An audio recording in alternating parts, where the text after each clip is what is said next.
Admit.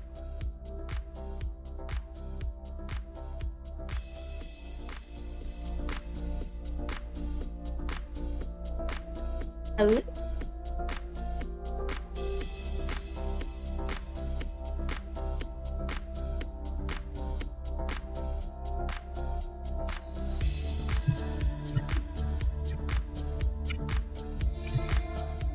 Hello, welcome everyone. Welcome to our monthly Hylo call. We're so excited to have you here today. And I definitely invite you all to, if you can, to put your camera on because it's just so much better when we can see each other and see each other's faces. For those who don't know me, I'm Yasmin Albagari. I'm the community catalyst for Hylo. And with me are my co-stewards, Claire and Krisha. Do you want to say hello? Hey everyone, great to see you here today. Welcome. All right, so we're gonna dive right in. How many people here are new to Hylo? Maybe raise your hand if this is your first time. Beautiful. Garth, David, welcome. I'm actually curious to hear how did you find out about us and what brought you here today?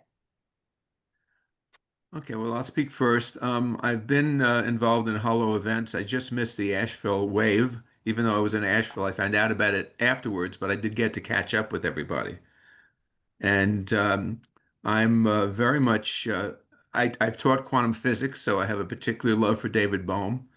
And I am starting a Holo-based international business network based on Holo principles, and I am very excited about it. Amazing. Welcome, David. I remember meeting you at the Wave. It's good to see you again. How about you, Garth? Yeah, I'm definitely new to the community. I found you through watching YouTube, and I'm just, curious to see what people are thinking I or love hear that. what people are thinking. Beautiful. Well, that is perfect because we're gonna actually do a little game. We're gonna do what we call like a word cloud, and the question is actually, let's see if you can put the link. Here we go. Here's the link. I'm gonna put that in the chat. Okay, so the question is, in one word, what are you most craving from community right now? In one word, what are you most craving from community? So if you can open the link in the chat, and then we're going to see a word cloud and we're going to dive in together. Let's see what we uncover. All right. And I will share my screen to see what comes up. We're trying some new tools here, which is exciting. There we go. Can everyone see my screen? Yeah. Perfect. All right. I see some. Can you see my screen or? It's still the black like has started sharing message. All right. So maybe if I can have you share Claire, that will be helpful. Okay, please hold.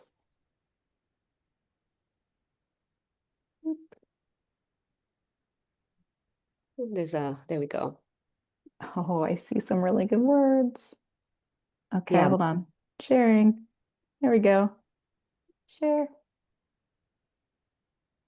there we go. Right. Co-creation, connection, belonging, collaboration. Oh, I love this movement. Just a newbie. Curiosity, co-creation, reality. Love it. Mutual support, activation. Amazing. I love this. Beautiful. And the words get bigger if more people are saying them, if that's not clear. So a lot of us are saying connection. Oh, collaboration. Really? Yes, That's yeah, that's how it so works. cool. Co-creation. Oh my goodness. That's a really cool, beautiful. Well, as we're seeing more answers come in, let's see. I'm very excited to invite. We're gonna go into a brief update on Hilo World and what's been going on. So over to you, Claire. Yeah, wonderful. Okay. Well, hey everyone. For those of you who I have not met, I am the director of product for Hylo. And I know many of you are newcomers to the Hylo platform, coming in via all the different ways, some of you from the Holo movement community or many other communities. Hylo is the platform that the Holo movement and all those other groups are hosted on. And so this is a call that we hold every month for anyone who's part of any group on Hylo, because so much of what Hylo is about connecting all of us into one larger movement and unlocking what's possible when we start to come together and make connections across groups. So Hylo is community-led, it is nonprofit, and it is a coordination platform for purpose-driven groups. And our purpose is to activate the full potential of these groups to create a flourishing future for all life. So we are very purpose and values driven here on Hylo. That's why this platform exists. So we just like to share that. And today we have a very exciting product update. Pew, pew, pew. We're launching a new feature, and we always like to share about these in these calls. For those of you who are brand new, you might just be learning the very basics of the platform, but there's really a lot in Hylo that's really unique. And one of those things is that we have a lot of features for groups to govern themselves. Things like proposals, agreements, and today we are talking about funding rounds. So a funding round is a participatory exercise where the whole group gets to decide together how to spend a resource, like money, from a collective pot. So for example, a group might have $10,000 to allocate to projects in their group. And instead of having just the one founder decide that, or just a little committee behind closed doors, which is like the old school philanthropy way, participatory budgeting or grant making is becoming really popular as a way to really democratize philanthropy and allow everyone to participate, because that's how it should be. So in a funding round, there's a given set of money or a given amount of tokens that can be distributed among all the members of the group. Members of the group make proposals, and then they get to vote on each other's proposals or allocate from their own allocation into each project that they want to support. And so that was an example, is groups that want to do grant making, groups that are, like a place-based group where maybe members are all paying in dues and then they use that money to fund projects in that community, things like that. So it's really all about benefiting the community and distributing resources to where they are most deserving and most needed, and the group is confident will be most effective, because the wisdom is really distributed among all of us in knowing where resources should be allocated. Like, we know the people doing the good work in our communities. We know who's deserving, and it's really powerful to let people express that. So Krisha is going to do a quick demo of that and show what this feature set looks like. It's going to be launched next week, and we will have time for a few questions as well. Go ahead, Krisha. Hi, everyone. So excited to be sharing these features. I'm going to toggle between a round creator view and a member view. So I'll be explaining a little bit about going back and forth between these two views, so you get a whole picture of what creating a funding round looks like and also participating in a funding round. So some of you are a part of Hylo community organizers. And just so you know, we're in our staging environment right now. We're not on the real Hylo or production environment. We're in our test environment, so you won't see these features just yet, but this is what they're going to look like when we launch them next week. So you'll now see that there is this funding round view in the group menu, and how that came to be there is because we created a funding round. I'm just going to pop this open and just show you what it looks like. Here you will see two rounds that we had opened, one that's currently in voting and one that has closed. And we're going to create a funding round together here. So to create a funding round, you could either click right here, add a funding round, or on the create button below, where you create Trisha, posts. so sorry. I think we might be looking at the wrong screen for you because we're not seeing inside the funding round right now. Oh, thank you for pointing that out. Here we are. There we go. Yep, that's right. Okay, sorry everyone. Now we're on the same page. So what I was showing is the funding round UI. So if there's a funding round created in your group, it will likely be in the group menu, and then you will see that we have two funding rounds that we had opened in this group. One where we're now in the voting stage, and another that has been completed. So to create a funding round, you could either click on Add Funding Round here, or on the Create button in the lower left corner of Hylo. This is where you create any post, and you'll see this option for funding round. Currently, funding rounds can only be created by group stewards, and that might change down the road. So once you click Create Funding Round, you'll see where you can add a banner image. You can title your funding round. So for this example, we have $10,000 in community funds to distribute to projects. And below, you'll add a description. So you can elaborate on the funding round, provide details about it, and be as elaborate as you want. But for this example, we're just going to share community funds to distribute. Below, you will see an option to customize the term used for submissions. So submissions is the default term. You can use projects or proposals, whatever makes sense for your group or for the round. Mhm. I'm going to mute you, Lily.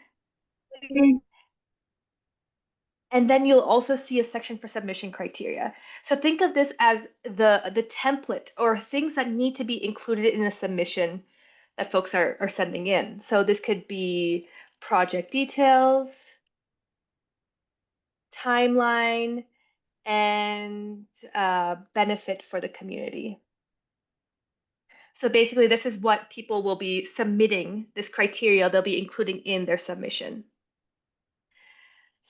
There's also an option to limit who in the group can submit submissions. So this is by role or badge. And roles and badges we set up in group settings, and we can demonstrate that after. And then below you set the voting parameters. So similarly, you can limit who can vote in a round by role or badge.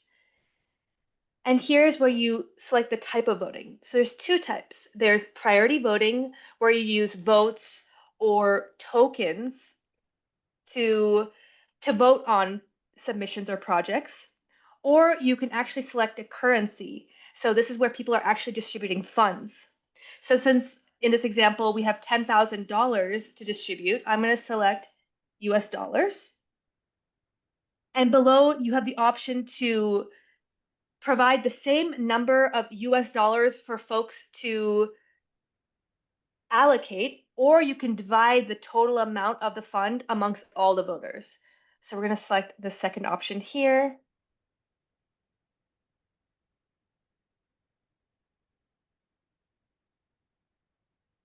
Let's say 1,000. And then below, we also have the option to set minimum or maximum amounts a person can allocate to a single submission. Last thing I'm going to show here is scheduling. So we have manual, or automatic scheduling. So where we can automatically advance the round or manually adjust it. And for this example, I'm just going to choose manual. And here, if I click Save Draft, it's only viewable by other stewards. But if I publish it, then the round is made available. So you'll notice that the round is in its lobby or announcement phase, which it hasn't yet begun. So now if I share my other screen and I go to funding rounds, excuse me, I will now see this. There's a new round, the one we just created, and I'll notice that it has not yet started. But if I click on it, I can see the details of it. Okay, I see the criteria, and I can join the round. And then I'll get notifications when the round phase has advanced. You'll notice that there's a chat room here. So we have a chat space for participants in the round to share ideas, gather feedback, and possibly find collaborators on their project. So every funding round has its own specific chat room. Now let's go back to the steward view and show you what it looks like when we advance the round. So I will go to manage as a steward, and you'll see that I can now open submissions. So now this means that people can actually create submissions and submit them to this funding round. So let's toggle back to my other screen and see what that looks like. Now, if I click refresh, I will see that I can now add a submission. So let's click on that, and you'll see that submission criteria pop up. So it's really easy for me to include my project details. So we're going to say, I'm going to create a community garden and community garden to teach gardening. The timeline to create this, 5 months. And I'll add my benefit, a way to learn gardening skills and build community. So you'll notice here, I didn't include a requirement as a steward to include a budget, but this is a field that is possible to require. And you'll also notice below you can attach images, files, and a location. So say your submission is a place-based project, you can add a location to it so it shows up on your group map. I'm gonna click post, and now you'll see the submission.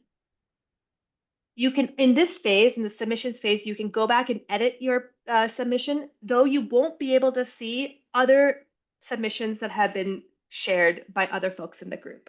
So it's not able to be viewed. Now let me just pop back over to the steward view. Now let's see what the discussion phase looks like. So the discussion phase is basically a time for folks to discuss the submissions. No new submissions are allowed during this time, though your submission can still be edited. Once discussion ends and we begin voting, we can see what that looks like.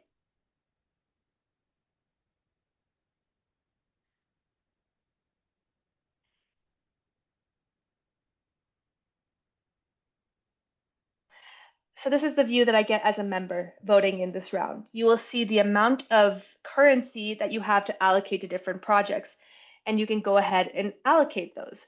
Since we only have one submission here, I can't really show you what it looks like to allocate to different projects, but you can get the idea. You will see as you allocate funds, it reduces from the total amount that you have at the top. So during this phase, again, submissions cannot be edited. New submissions cannot be added. And then once we end the submissions, we enter the results phase.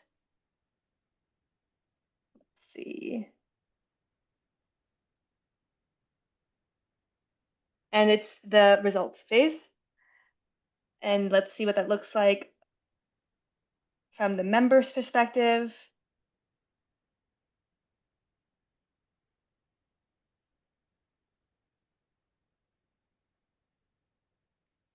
So then you'll see all the submissions, all the amount that have been allocated to the submissions.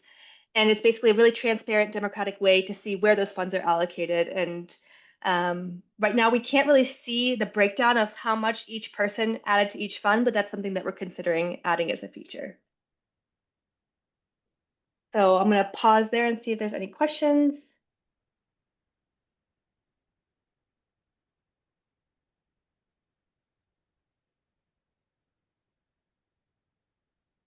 I see, Cynthia, you have your hand raised. I do. Thanks. I haven't been on for a while. This looks great. I do have some questions on how the funds can be dispersed. Can they go both from nonprofits or general groups or to an individual?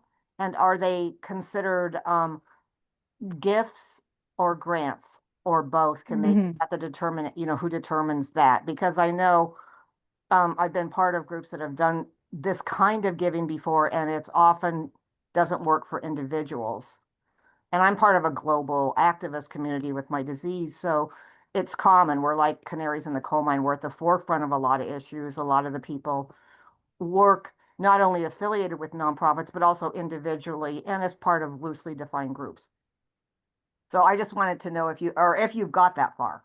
So I'm very Mhm. pleased with this. Claire probably knows I'm smiling here. It's like great. I was Thank you, involved in Cynthia. some stuff a few years ago, yeah, with the Edge Prize. So yeah, do you know yet how the funds can be distributed, or are you still working on the Yeah, so right now this is a process just to represent the will of the community. It is not actually moving the money anywhere. That's something that will have to happen offline by whatever stewarding person or organization is running the process. So that will be up to them to figure out those details. But we are running this process for the first time, or a group will be running this process for the first time in November. And that is sponsored by the 11th Hour Foundation. And the group is called Float, the Funding Lab for Open Agroecological Technology. And it'll so that organization will be deciding like how they want to actually do the allocations. Um, so I don't know exactly how they plan to make the payments, like if they're requiring everyone be a nonprofit. I don't think so. Um, so that's something we can get back to you on how people plan to handle that. But I will also say that in the future, we do want groups to be able to have money actually flow across the platform. And the next thing we're working on is paid group memberships, where groups could choose to charge a tuition or dues or something for their group, and then start to have a collective treasury for the group. And then once that unrolls, we could sort of combine it with the participatory funding so that then that money could actually get distributed programmatically using Hylo. And this is kind of a thing that is also becoming more common in the like crypto space with DAOs, if anyone's in that world. But one thing we've noticed from dabbling in that world is that it's really difficult to use cryptocurrencies. So part of our effort here is to make this type of collective funding very, very, very accessible and very simple, just as simple as possible. So yeah, it'll be an experiment and we'll see how it goes for Float, and we'll be sharing about that, publishing blog posts about it. And we also have documentation about this that we can drop in the chat in a minute for anyone that would potentially consider running a funding round for their group. It's kind of a complex feature, so I know that was maybe a lot for some of you, especially those who are new to Hylo, but we're really excited to be able to offer these kinds of tools that really give a lot of power to the people in the groups. Thank you so much for that answer. It looks good. And I'm glad that maybe you haven't answered yet how to get. But I think what's going on currently, at least in the US, is a good example of why we need to also have a path to get money directly to people and not just Yes. organizations. I think in philanthropy, and that's been my opinion for a long time, is that it gets stuck. Like you're trying to open it up for people to vote, but it also gets stuck in like looped in the nonprofit world, and then it never Yeah. actually gets to human beings. And I think those paths that will make this work. So thank you for thinking about it. You know where to find me if I you want any more input. So thank you. I'm very excited about Mm, this and I'll take a look. thanks, Cynthia. So I think that we should continue on unless there's any other burning questions. Um, okay, let's do it. Ren. I just have a quick question if this Mm. feature could be used also for like programming. I don't know if that makes sense, but Yes. yeah. Yeah. So like if you choose to do the more like priority style voting, like you just are allocating votes or any abstract thing like beans, whatever, then you can look at how people have allocated their votes or beans, and you can just see like what are the top proposals that people are most excited about. So you can use it as kind of just a collective sense-making tool. And then if you choose an actual currency, then it gets more into co-budgeting territory where it's like, okay, everyone wants this project to have $700 and this project has 500, and it's like much more like specific allocations. So there's sort of two modes that you can go with it. Yeah. Okay. Yasmin, back to you. All right. Thank you so much, Claire, for this wonderful, and Krisha for this amazing demo. So up next, we are going to be inviting Nicole onto the stage. She leads Otherwise. I'm going to put her link here in the chat, which is all about helping people reimagine how we live and collaborate, especially in uncertain times. She also consults through Plenty Enough and advises through Handle Food Law. Nicole, thank you so much for being with us today. I'm so curious to first hear about how you got involved with Otherwise. Thanks for having me. And thanks for everything you all do with Hylo. It has been such a joy to get to join this community over the last couple of months and then get to nest our community or communities within it. I got involved with Otherwise by founding it. So it was that kind of process, but of course not anything anyone ought to do alone. And so I've had the ability to bring this work to life with a core team of collaborators, two of whom I think are on this call right now, Nissa and Nakasi, and several other folks. Only over the last several months, we opened our doors back in July and brought our community onto Hylo in mid-September. So we're still in the phase of moving folks over and getting everyone oriented here. I guess it is probably useful for me to say a little bit about why it felt necessary to bring Otherwise into being and create this vessel. And for me, it really had to do with having spent the better part of the last 2 decades in and around, one foot in, one foot out of higher education, food systems practice, and really sensing certainly the power of education, but the limits of what is possible in institutions. And institutions that are oriented around the same set of sort of upward mobility, dreams and fantasies that pull us up and away from the land, and credentials and a whole bunch of things that don't seem to make quite as much sense as they once did. And so we were fortunate to be able to experiment with a lot of what we were calling collapse responsive land-based education through a project that was previously existed called EcoGather, and to be able to make a whole bunch of online courses and build community there. But that project has since sunset, and we started to realize that the real power was actually going to be in organizing co-learning in community and facilitating from a place of generative uncertainty. So we all have lots of lived experience and varied kinds of expertise, and many perspectives. And some of us are a little better at sort of holding space and facilitating learning than others, but we're all bringing different gifts. And we now do that outside of an institution with this idea that cosmolocal collaboration is the necessary companion to bioregional organizing, which is why Hylo was so perfect for us. I love that.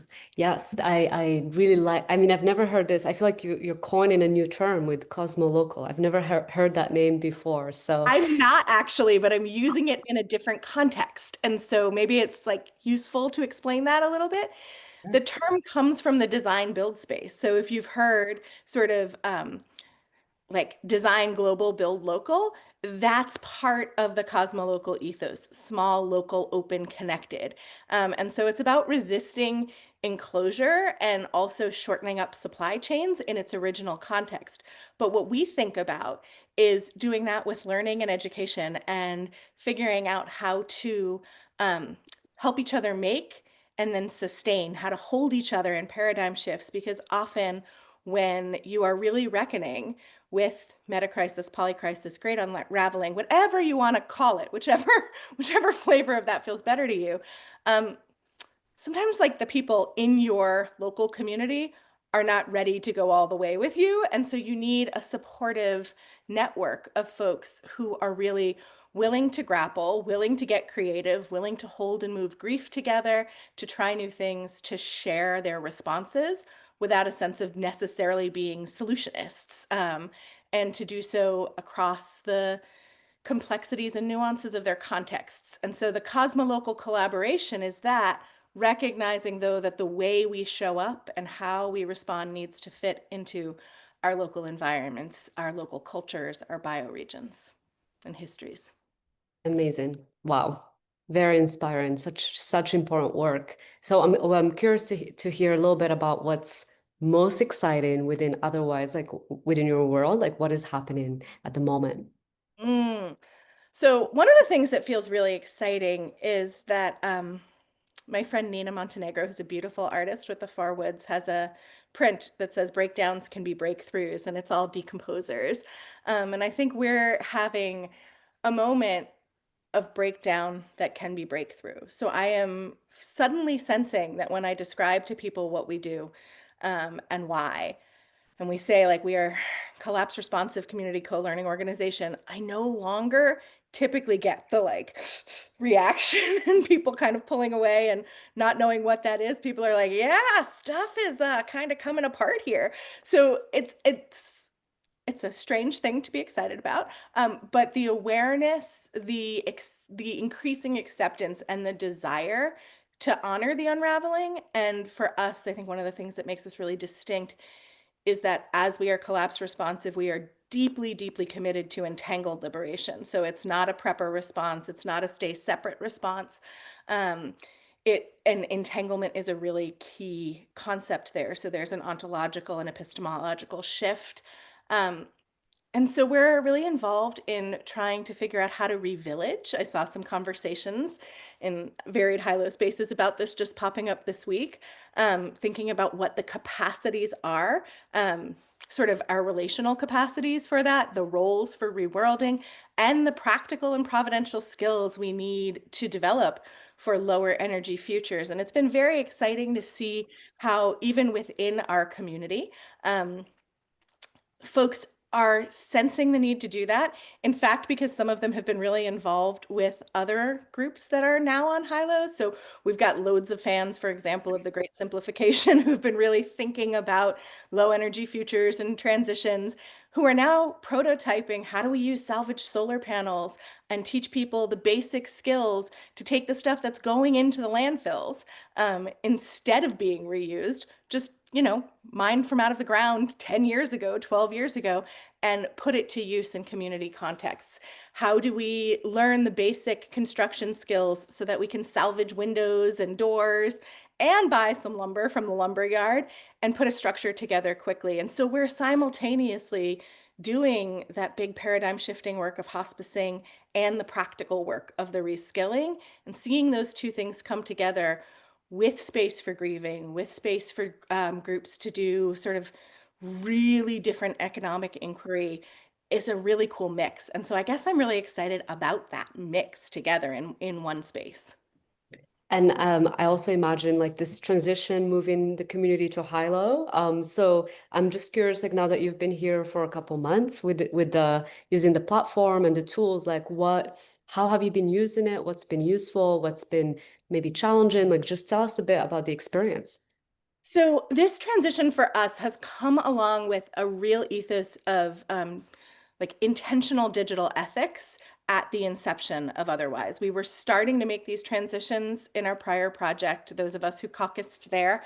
And this time it was like, we're going to be a completely de-Googled organization. We're going to do a lot of self-hosting. We're going to be very intentional about where our email is and all of these things.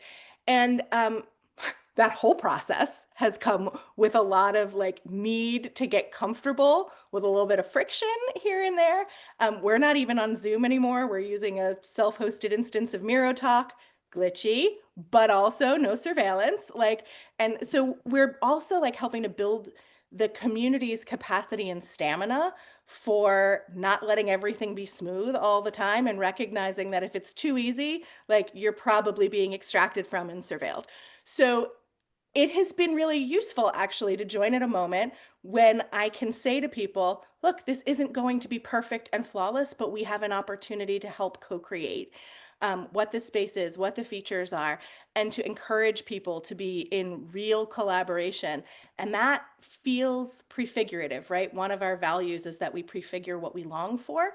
And so part of that is stepping into the practice with all of you. And the joy has been the receptivity and the responsiveness of your team. But I would say we were like largely organizing on a bunch of signal threads. And what would happen is like a conversation would take off in the big group chat, and then somebody would spin off a subgroup and a subgroup. And that might be fine for a couple of people who were in a few, but as one of the people who was on all of them, it was a nightmare. And then we would lose threads, and we'd have like 4 or 5 big, deep conversations going at once, and everyone felt like they were interrupting each other.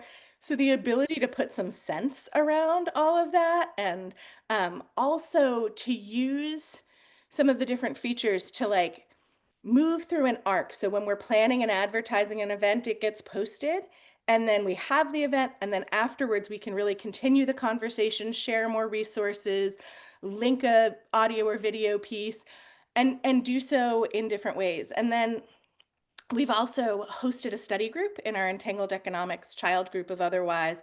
And so we started out with that being a closed group of folks just involved in that cohorted study group with tracks and actions and everybody using the space.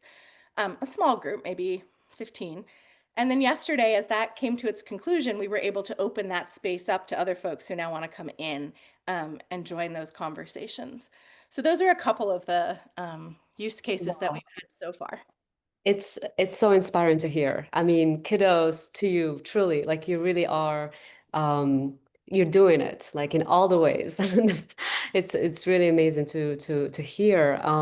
Well, so how can we support you? What's next? Like what do you need? It's a good question. We need so many things, and we have so much coming next since we're so like young in this form. I think a couple of things that are maybe worth talking about. You know, we have our regular offerings, and they're offered on a gift economy basis. So it's been nice to be able to share those in the Commons.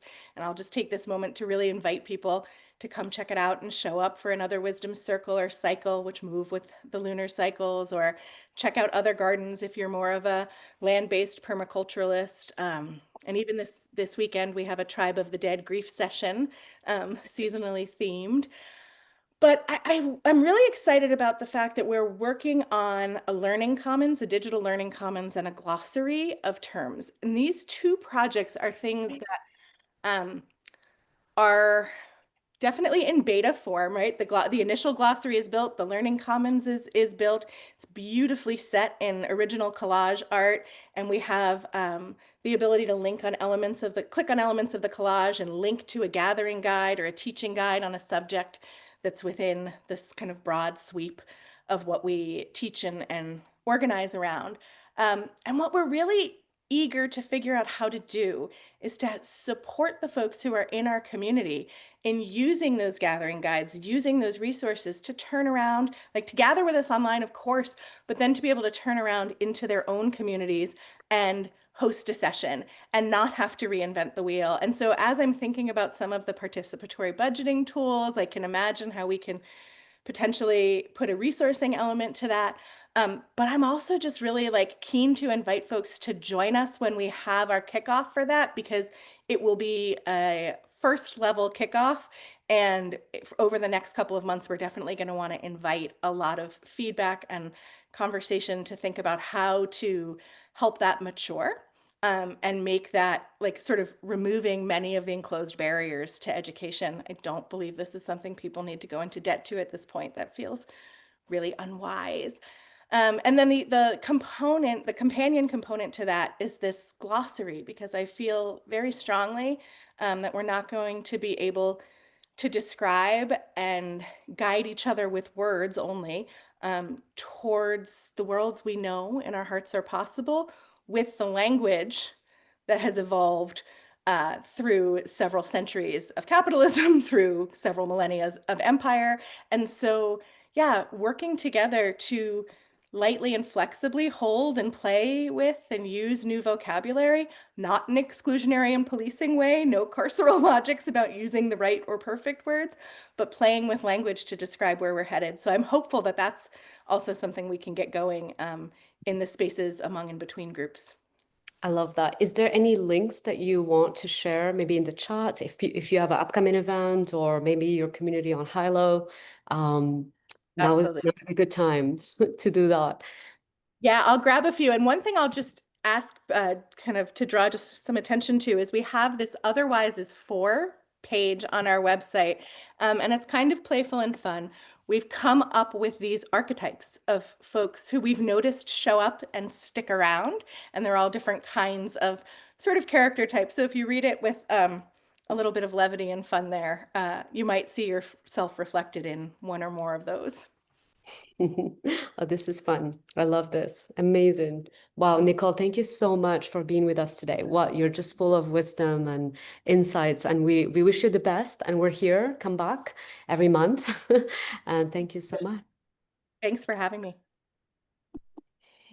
Beautiful. All right, here we are. We're back. So we're gonna go into another question just to, kind of get some conversations going. And, we're experimenting with a new format around having a group discussion instead of the breakout rooms. And we might mix it up over the next few months, but we find that it's so much better when we can actually hear each other and hear more voices as a community. So our next question is going to be, and I'll put that in the chat. What need or challenge is most alive in your community today? So whether you have a community or you're part of a community, what have you found is a challenge or a need for you? So let's take maybe 1 minute to write it down, and then we will be able to once again look at the cloud, the word cloud. So fun.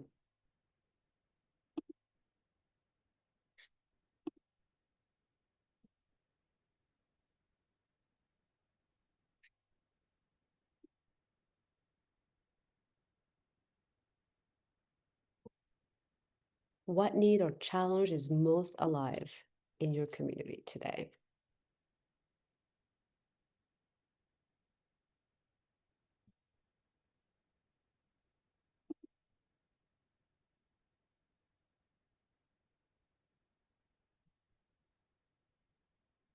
Okay, I'm seeing a few responses pop in.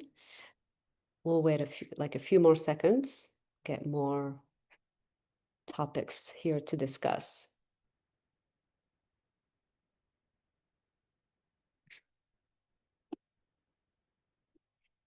So, okay, I'm curious, and feel free. Would love for this to be more of an open conversation. So I'm seeing more consistent gathering.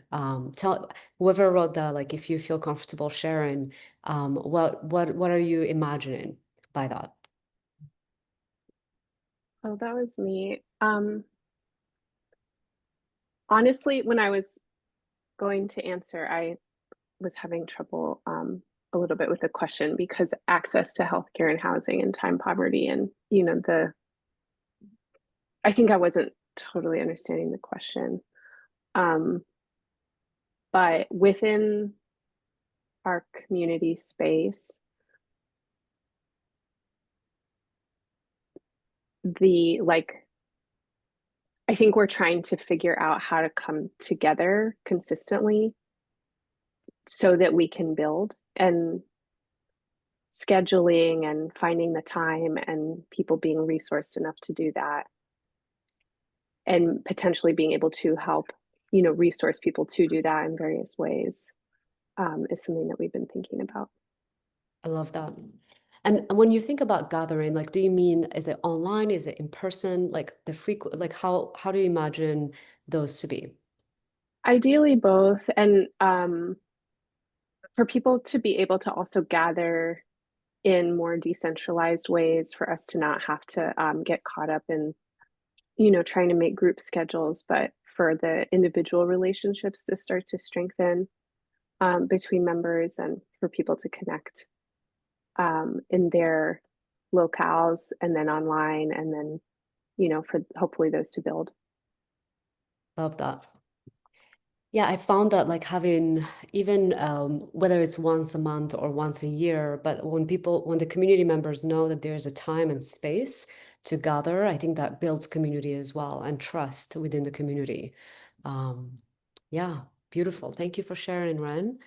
All right, let's keep moving. Anyone else would like to share and kind of speak to what they put here on the cloud?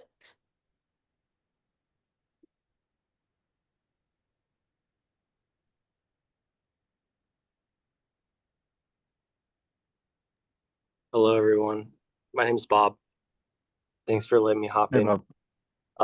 Love what you guys are doing. And if I'm understanding the question correctly, I think that any local community builder that's hosting events, we've all been to events where people are connecting and then we're like trying to connect at an event. We're doing the phone bump, we're throwing numbers into our notes and trying to stay connected to the people, and then the event ends and everyone disperses, and then there's no way to kind of um, engage the people that actually attended there. And it sucks because you're at a networking event for like 30 minutes to an hour. You don't get to meet any, maybe three people intentionally, and then everyone kind of disperses, and it's like, well, I don't even know if that was worth it. So I've been thinking a lot about that in regards to intentional follow-up from events. Um, because if it's just a networking group, it's a networking group, it's not a community. You know what I mean? Um, and how can you actually go from an opportunity where people are gathering in person to forming real connection and community in the in between? And that's a struggle. Eventbrite doesn't do that well. Luma doesn't do that well, and so um, it's a huge opportunity for any community platform right now. I think community platforms are going to be the number one focus in this next season. Um, and so, yeah, so I think that's probably one of the biggest low hanging fruits in the community space right now is forming intentional connection and community off of the off ramp of events. I love that. Yeah, that's such a good question, and curiosity. If anyone in the room has an idea or insight, around this specific, because I know a lot of people are thinking about this, um, feel free to share. I try to send the email follow-up and make sure everyone has each other's emails, get on Hylo, all of that. But is that enough? Like, what else could be done to cultivate those relationships during these events? Because Yeah. as you Yeah. Email's tough because it's one-way communication, and you don't like, if somebody has a question, then they can't really get that. You have to answer those questions individually. And so I hate that we're still using email in this era. And email's like what I call flyer era, where it's like posting something on a telephone pole and hoping people see it. You know what I mean? That's literally why they call it fire an email or shoot me an email. Yeah. Beautiful. I see David raising his hand. Go for it. Yes, there's a very interesting tension between the importance of sovereignty and giving the space that we all need as individuals to do this and what community is. And it's very difficult to balance those two things out. We all respect each other's space deeply. That's part of love. At the same time, we want to be in a community and we have the hunger for community. So finding the balance between the two is really tough. Yeah, absolutely, David. Thank you. Wolfgang, school name. Yes, exactly. Thank you. One thing that came up for me from this question is, well, actually two things. One is that I've often seen and found that just leaving people with a tool itself is typically not enough. Like you've got people maybe during an event that even engage in a lively manner on, for instance, a Slack space, but then afterwards the engagement just dies out. Yeah? Maybe with Hylo it would be better, but it would probably could also die out. And one thing that I've sometimes experienced as helpful is that sometime after an event you have a meeting, like an online gathering, like a soft landing event where people can reconnect again while they're still hungry for connection. And that along with maybe things like little prompts, etc. But there is also the question like how much do you want to how much do you want to nudge people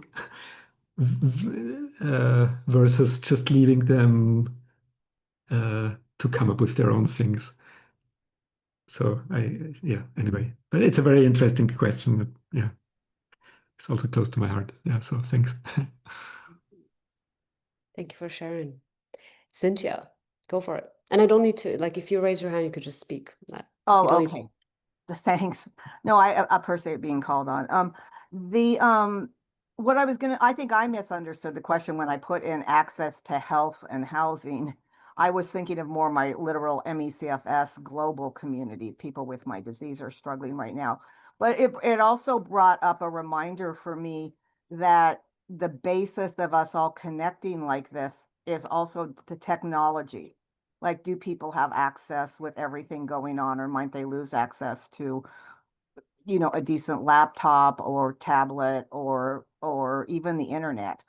So I just kind of want to bring that up too. It's like, because I do know as an activist locally, nationally, and globally with my disease, that was the key for me to be able to do it, was having access to technology. So some of that could be tied into your fundraising. I know it seems simplistic, but I think the at the very beginning of the pandemic, we certainly learned how people of all ages really didn't have adequate technology.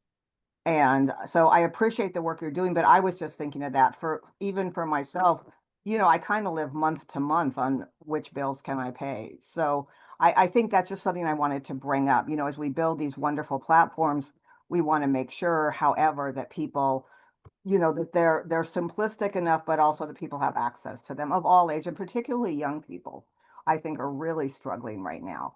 So even for them, it's not given anymore that they have internet in their apartment or something. So anyway, thanks. That's just my kind of, once again, back to, I think it's all tied in with what you're doing. But for example, with my disease, if I wanted to help a lot of people with it, besides a mobility device, I would gift them, like if I suddenly had millions, gift people a good laptop, because that's access for us, an accommodation, so just kind of another out of the box. I like I said, I think I misunderstood it, but it is something to remember. Definitely. Yeah. And like how to make these tools accessible for, people all over the world. Like in Africa, most people don't have computers. Like they have phones, Android phones, like that's Hylo. Can we have like enable access to those type of communities? Like, so yeah, that's a really good question there. Thank you. But I just want to reiterate that at the beginning of the pandemic, I live in an affluent suburb. I'm not affluent, but I live in an affluent suburb. And it was surprising how many students did not have internet access, or like suddenly they're like, can we get to the libraries, in the area, who can. So like, I think sometimes it's a bigger problem than we think, or maybe a family has one device, and not multiple ones. So yeah, I just wanted to, I know it's been an issue here. I'm in Oregon, particularly in rural areas too. Sometimes that's, and I know in our bioregion here, we're very connected, both urban and rural. So anyway, thank you. Thank you. Thank you. All right, we'll take one more share and then we'll, I guess we'll wrap up. Lorenzo. Okay, thank you. In my community, in the place where I live, which is a city and university town in Northern California, I would say among the people that I interact with on a day-to-day basis, a challenge is developing a shared understanding of the challenges that we're facing. That I have lots of different conversations with people who have different diagnoses of what is going on and what to do about it. And I guess I'll make a reference to what Nicole was talking about earlier, you know, because as she was describing otherwise, it sounds like, and it is, I've participated to some extent there. It is a community that is developing a shared understanding of reality and the problems we're facing and how to understand how we got here. But in my day-to-day life, there isn't such a thing. And, you know, I don't want to be in a position of trying to say, well, this is the way it is and impose it. But it's even hard to get people to enter into that kind of conversation because it gets uncomfortable quickly. So, and to me, it seems like understanding where we are and how we got here and how all of these 5,000 crises all fit together in an interrelated way is important. But I find that it's really lacking, and it's a challenge on how to move forward with that. Yeah, I hear you. I mean, the collective list, like what I'm hearing is like we need to listen more to each other and really understanding what those shared challenges are as we tackle all these upcoming and current challenges that we're facing. Thank you, Lorenzo, for sharing your voice. I know we're only 2 minutes toward the end of the call, but we're actually going to be staying an extra 20 minutes to do a brief demo for anyone who's new to Hylo, a bit of an orientation. And so if you feel like you'd like to stay more, and please, you're welcome. But if you need to go, I just want to share that our upcoming community call is going to be in November 19th, just before the holidays. And I also want to invite you to Build in Hylo, which is kind of like a central place where we all kind of gather and in the main group chat. And I asked the third question. We were going to do a third question, but just for the sake of experimentation, let's all get on the chat and just respond there to see if we can keep engaging in between these calls. And I really want to, creating kind of more of an mutual support like between each call every month. And so the question is, what kind of support would you need to be able to accelerate your work? So I put the question in the chat, and you can just comment. We can all comment, and maybe we have the answers amongst each other, and we can, connect one-on-one and find each other. So let's see. I see Nicole, you have your hand up.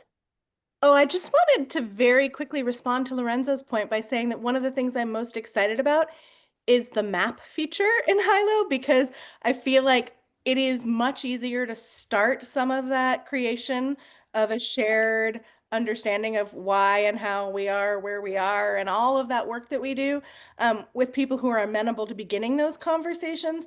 And that sometimes when you can find others near you who are doing that same work together, then you can host events, you can do things that draw other people in, and it breaks up that dynamic of suddenly it's Lorenzo trying to tell people how it is because there's a group to become a part of locally. And that is the ultimate, like, sort of local to cosmolocal back and forth dynamic. And that's part of why I'm so excited that you have that feature. Yes, the map feature is the best. You can see not only people, but also projects around you and around the world. So we're actually going to do a brief demo. So maybe, Krisha, if you want to kick it off. And actually, before everyone goes, we'll take a family picture as per our tradition goes every month. So if you don't have your camera on, I invite you to jump in just for a brief moment. And on the count of 3, 2, 1. Yay! Amazing. Krisha, over to you. Thank you all so much. And if you need to go, please feel free. If you want to stay, we'd love for you to stay and learn more about you.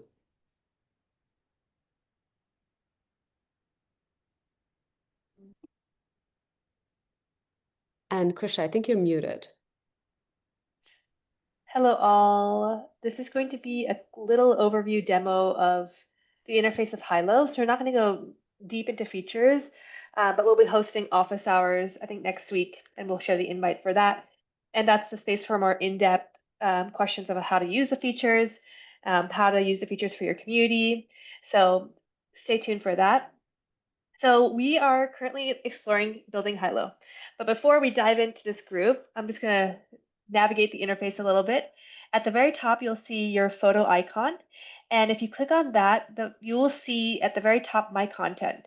So this is basically any of your posts you've created, any interactions or places that you commented, or if you responded via emojis on a particular piece of content, where you've been mentioned, announcements, your saved posts, as well as any tracks that you've created or been a part of.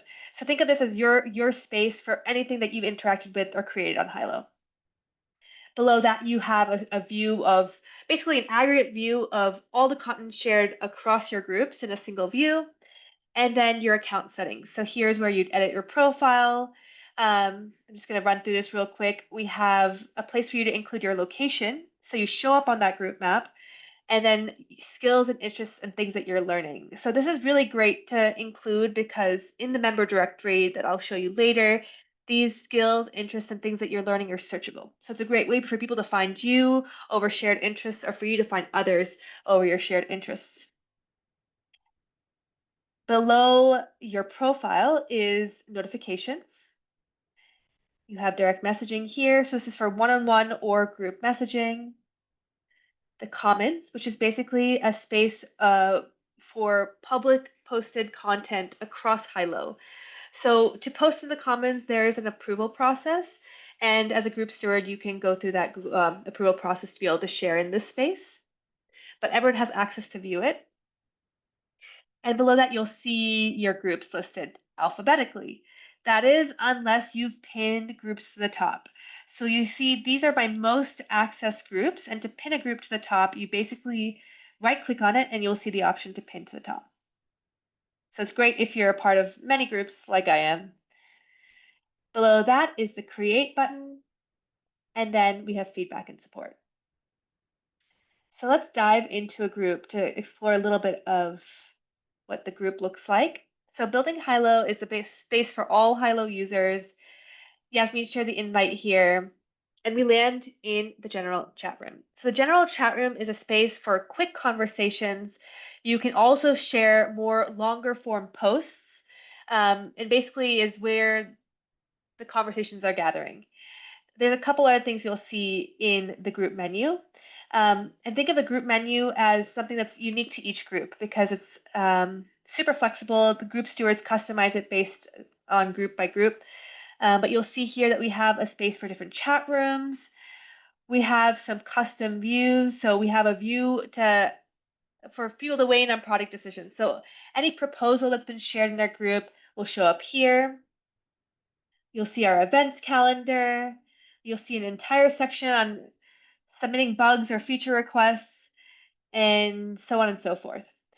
So this group menu is completely customizable. It's really a great way to highlight important information in your group as a steward. One thing I'm going to show you here is the member directory.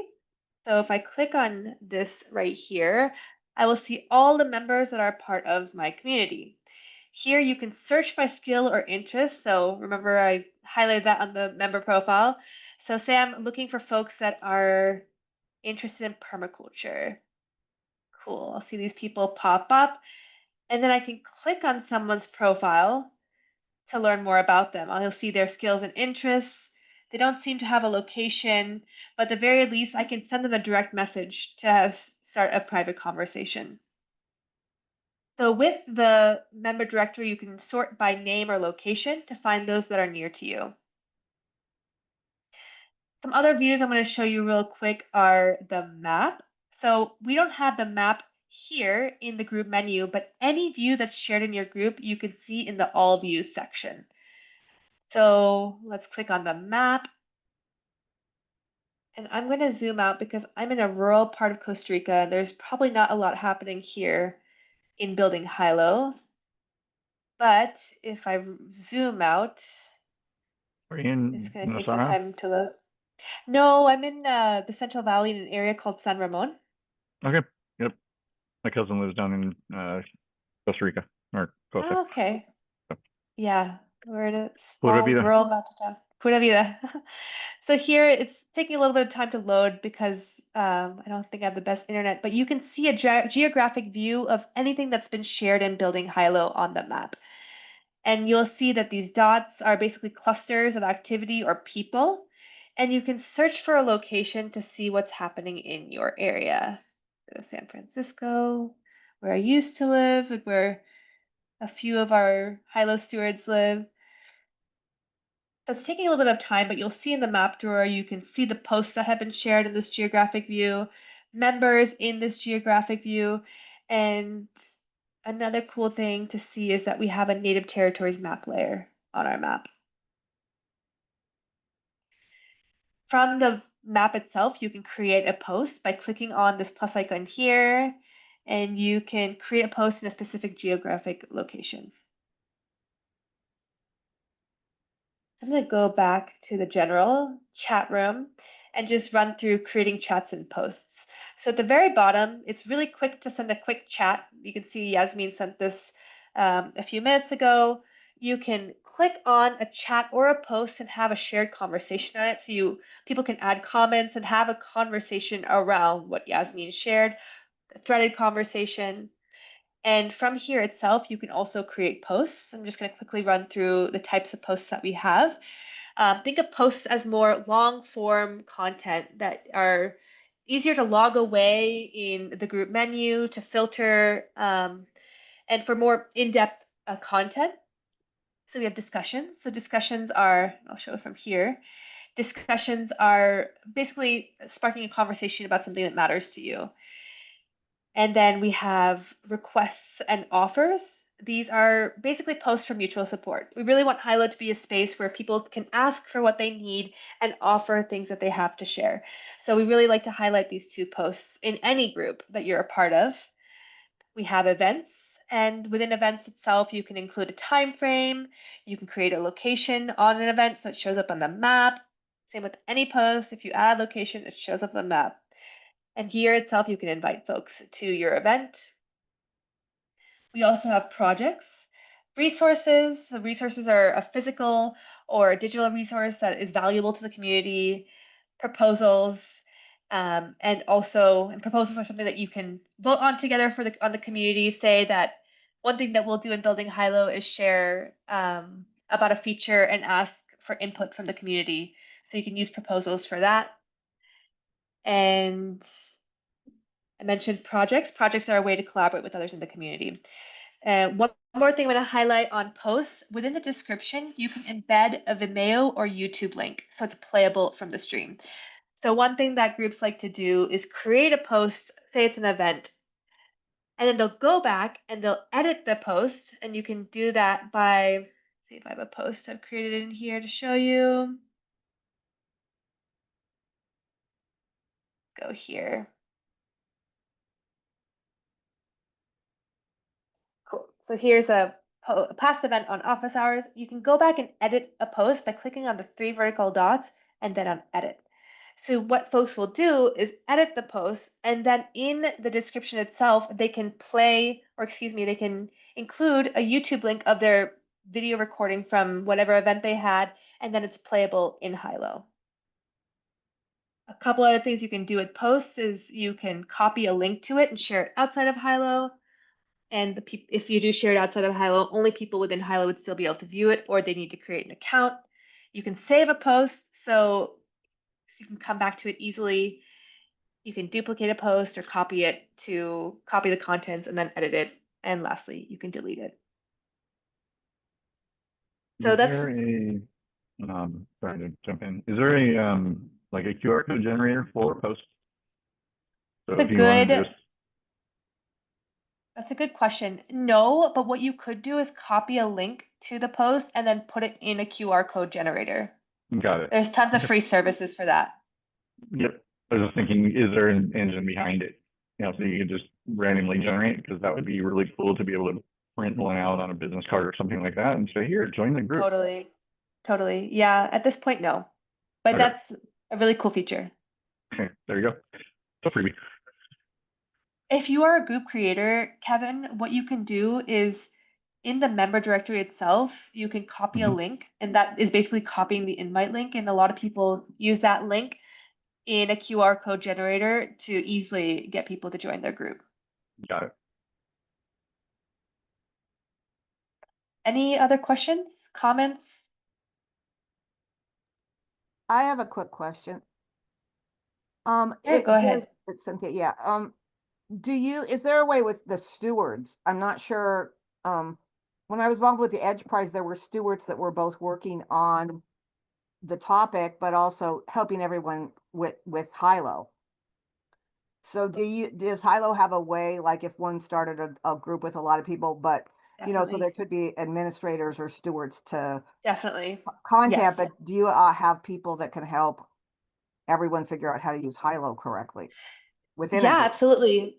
Oh, within a group, yes. I mean, so if I go to the roles and badges section, so let's rewind a second. You can access roles and badges as a steward by going to your group settings and then clicking on roles and badges.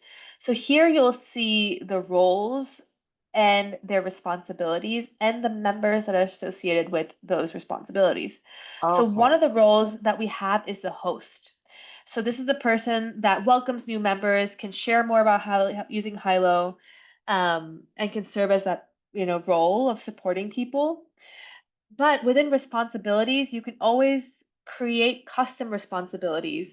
So you see you have this custom note taker responsibility that is taking notes during meeting that is not active right now, but you can create a custom responsibility for something like that. So while we have these set responsibilities and roles in Hylo, you can create custom ones.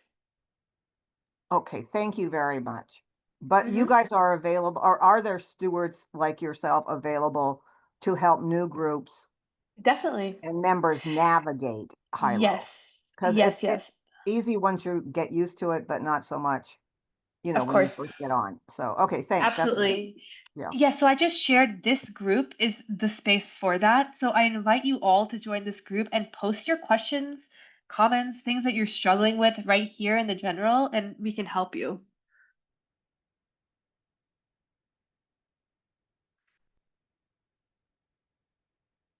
Any other questions, comments? Support needed?